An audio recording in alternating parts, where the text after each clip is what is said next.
هل جزاء الإحسان إلى الإحسان وناق ميانا هين إن وناق لغو أبال مريو عذابتي يتشناد واحد لو سمي دواء أبال مريوي إن جور يحد قلب قفكي سميانا وطريقة مريو قفكي وناقي أبال متيستانا وطريقة وناق سن مريو taas inagoo aynu ognahay diinteenuna ay nafarayso dhaqankeenuna aanu ka taganayn ayaa wasaaraddu ay qiimaysay shaqaalaheeda si la sheegay waxaan lan ku hayaa inoo soo gudbisay sida nidaamku yahay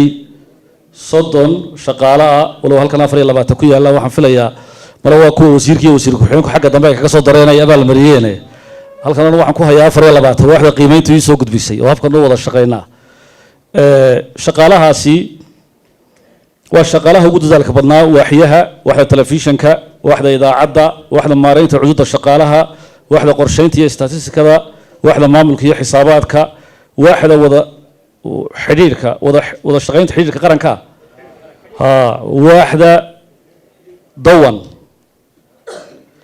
iyo waxda dhaqanka waxda farsamada waxda wakaaladda wararka ee Soolna intaas aniga soo gaadhay waxaan qirayaa oo halkan ka qirayaa kana aqoonsanayaa in loo raacay habraacyada sharciga ah ee madaxweynuhu wareegtada noogu ansixiyay oo cadaalad sugaya in lagu abaalmariyo shaqaalaha meelaha laga eego ee runtii siyaasadaadkaasi ay isha saarayaan ama ay focuskoodu yahay waxa ka mid ah siyaasadda maareynta howlqabadka siyaasadda anshaxa fasaxyada dalacsiinta joogtaynta shaqada maareynta kartida oo looga jeedo competency framework runtii waan u hambaliyeenayaa mar labaad mar koowaad mar saddexaad iyo mar tobnaadba shaqaalaha loo soo xuli doono oo magacyadooda halkan lagaga dhawaaqi doono waan u hambaliyeenayaa waxaan qirayaa mar kale inay mutaysteen in la abaalmariyo oo aan abaalmarintu ahayn un adduun dalacsiin ay ku jirto haddii labadaba la waayo haynteenu inoo suurtagelin weydo in loo sameeyo qofka in la yidhaahdo yes you deserve it waad mutaysatay in la yidhaahdo wasaaradda shaqaalaheedu waa badan yihiin sidaanu ku ognahay ama databaseka hay'adda shaqaalaha aan ognahay waxaanay ka mid tahay wasaaradaha noogu howl badan xagga shaqaalaha waa inaan intaa ku daraa wasaaradda warfaafinta wasaaradda waxbarashada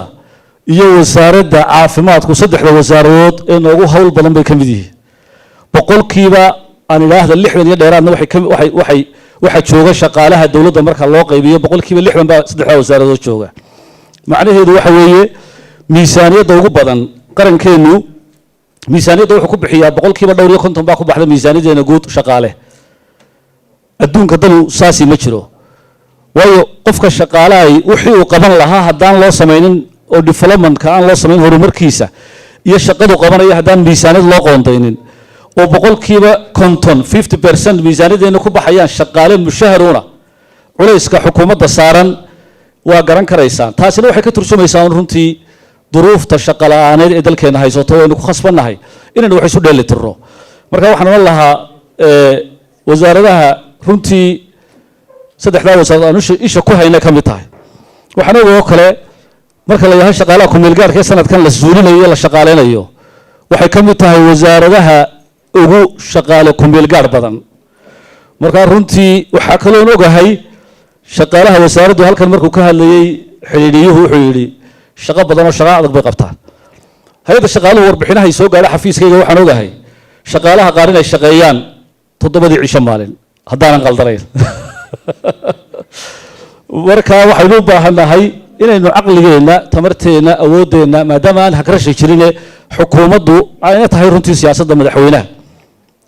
mudane muuse biixi cabdi in shaqaalaha xuquuq wanaagsan la siiyo kor loo qaado mushaharkooda daryeelkooda hugooda hantigooda hayntooda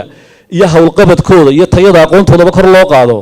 oo dadaalka badan la gelinayo waajibkeena saaran waxa weeye inaynu sacrifice sameeyno inaynu qarankeena u shaqeyno waxaynu maanta hakranaa waxay ka go'an tahay guryaheena caruurteena iyo horumarka qarankeena shaqooyinka qabanaysaan fardi un baa noqonaysa horumarka qaranka wax ku daraya biidn illaahi tacaala waxaan ku darayaa un qodob aad muhiim ah halka laga dhawaajiyo oo ah dalacsiinta hilmaami maaye waa xusuus lahay had iyo jeer dalacsiintu berigii hore waxa laga yaabaa inay ahaydun wax ka yimaada sidii qiimaynta shaqaaluhuba ay ahaan jirtay waxaan siyaasad loogu raacine rayiga uun ka iman jiray ama wasiirka ama wasiir ku-xigeenka ama agaasimaha talow ninkeedu ku jeceshay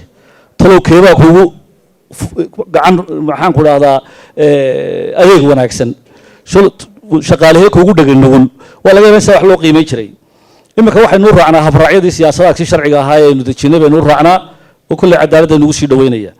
si la mida waxaynu u raacnaa dallacaadda upgradingka loo samaynayo shaqaalaha siyaasad baynu u raacnaa annagu ka hayad shaqaale ahaan waxaanu jecelahay oo kolley intii aan joogana dadaal badan geliyey inaanu kaga tagno system aanu kaga tagno ilaa jiilka jiilina anfaca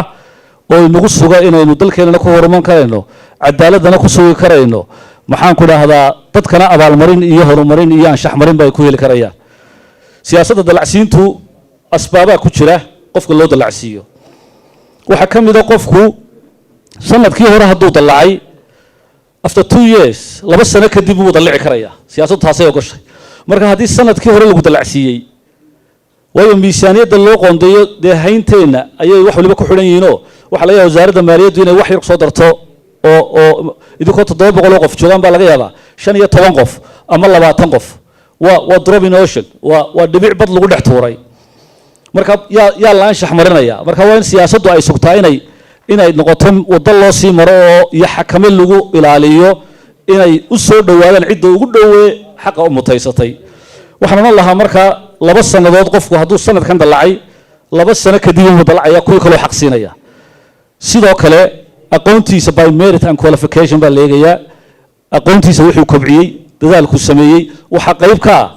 qiimaynta la samaynayo qofka haddii qiimayn loo sameeyey oo uu mutaystay inuu ku dallaco because of dedication iska dadaalka uu sameeyey xaq buu leeyahay la dallacsiiyo waxa kaloo ka mid ah inuu qofku 5 sano iyo wax ka badan waa aragnimo ah inuu isagana oo sanaariyadiya oo experience-kiya inuu isaguna lagu dallacsiin karo haddaba waxa kaloo iyadana taa barbar taalla haddii waaxda cududda shaqaalaha ee wasaaradda warfaafintu ay shuruudaha kale kaabista ah ee la socda ay ka timaado oo masal waxyaalaha wixii support u ahaa wixii kabayay maxaa caddayn u ah performance appraisal reportkiisii baa ka mid ah performance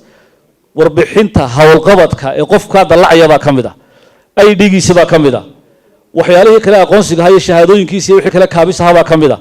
haddii mid ka dhiman tahay waaxda qiimayntu 3 waaxood bay martaa wala compliance ka weegaan sharcigii ma loo raaco waaxda sharciga nidaamkan u dhigay qaybina waa qaybta qiimaynta waa performance ko iyaguna way eegaa waxa kaloo eega qaybta recruitment-ka oo iyaguna promotion-kii iyo demotion-kii leh dejintii in hoos loo dhigo iyo la dalcasiiyo saddexdu mararka qaarkood bay laba isku waafaqaan qolaa diida oo tiraahdo may sharciga ma waafaqsana ama qofka sanadkii hore la siiyey saasoo kale marka dhacdo waxaan u diraa commissionka guddiga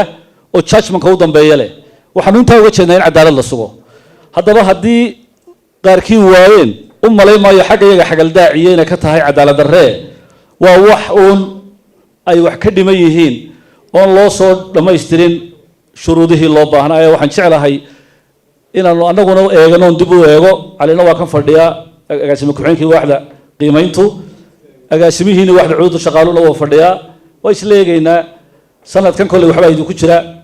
doorashadana waxaa le wasiirka agaasimaha iyo wasiir ku-xigeenka annaga magacyaana loo keenaa hadda inta badan waxaan dhacdoon arkaa shaqaale yidhaahdo performance waxaa layga reebay darajo beddelkii dee darajo beddelka hay-adda shaqaaluhu magacyadiina ma kala taqaanee waxay ka timaadaa warqadda wasaaradda waxaan ku soo ururayaa waan dheereeyey raalli ahaada taasi waa iga iba bixin tilmaan hoga tusaalayn iyo inaan sharaxaadeed idinka siiyo si fahamka xuquuqaadkiina asaasiga ah waana dhacaysaa bari dhow insha allahu tacala hay-adda shaqaaluhu inay dhammaan shuruucda oo dhan ay dadka usoo bandhigto waxaanan jeclay wasaaraddeena ka wada shaqeyno barnaamijka shaqada iyo shaqaalaha in la soo celiyo barnaamij wanaagsan oo howlqabadka iyo shaqada iyo xuquuqiyaadka waayo xukuumaddu oo madaxweynuhu kow ka yahay waxaan hubaan ogahay oon ku niyad samahay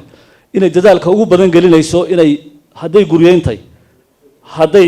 mushaharkoo la kordhiyatay hadday gunooyinkoo la kordhiyatay hadday caafimaad jaban oo la siiyatay shaqaalaha inay u saciyeyso inta ugu badan laakiin hagrasho ma jirtee haynteenna ayaa dabar inagu ah dhaqaalahayna soo gala waa ogtihiin waxaan dhammaantiin mar kale u hambalyaynayaa wasaaradda oo farxadii halkan inay soo taago inay idhaahdo hawsha haysaan waa hawl aad u muhiima waa hawl xasaasiya waxaa laga yaabaa kelmadda inanka wariye ay soo fadhiisto idaacadda inay hal mar gaadho thousands oo dadka mujtamaceena ama hundreds ama millionba marka xasaasi weeye anshax marintiinu kolle way ka duwanaanaysaa anshax marinta shaqaalaha caadiga idinka iyo qolada cashuurta lacagta ururisaba ee hadday si fudud u lunsadaan dee loola maayo ha lagu sii hayo